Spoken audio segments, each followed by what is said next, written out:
What is going on? GDC is in full swing now, and I have got Carl Decker. You, sir, are a senior designer with Sucker Punch. How are you doing? That's correct. I'm doing great, man. It's an exciting day for us. Awesome. Really exciting. Yeah, you guys are taking the wraps off some big stuff with inFamous 2. User-generated content. Yeah. Do you have any idea of the can of worms you have opened? Yeah, we're going big, man. We know that.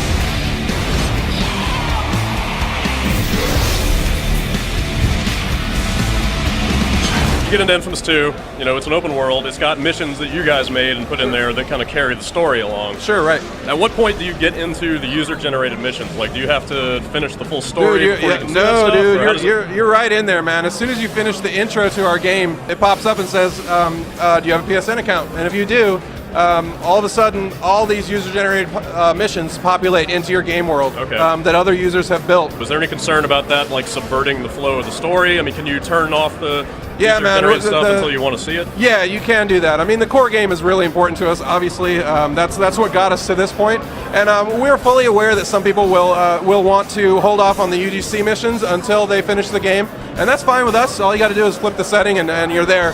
But we think even those people, after they finish the story game, they'll probably jump right in and start making missions. We want anybody to be able to jump in and start using the tools immediately, and that's the reason we went with sort of the real-world component methodology that we went with.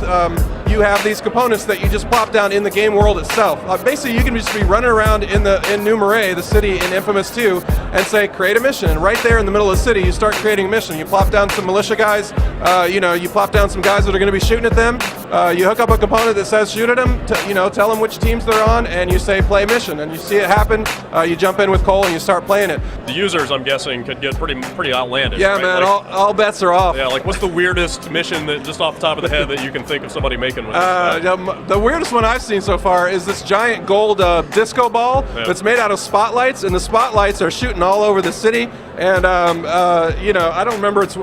They make the guys dance, or the guys are already dancing. At some point, they turn into zombies. I don't quite know the whole, but you can see how far you can diverge from the storyline. Everybody's dancing. Yeah, everybody's cool. dancing. Very cool. That can't be bad. We're down to about 4 months, 3-4 months until June 7th. Are out. June 7th. Are you in kind of the polish and bug fix? Yeah, mode we're sort of in the end stretch, and I love the end stretch because that's where you get to polish everything up and make it feel exactly like you want it to.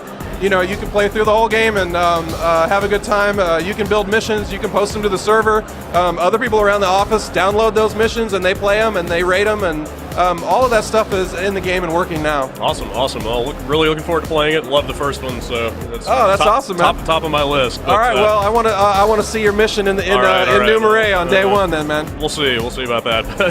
That's all for now. We'll be back with more soon.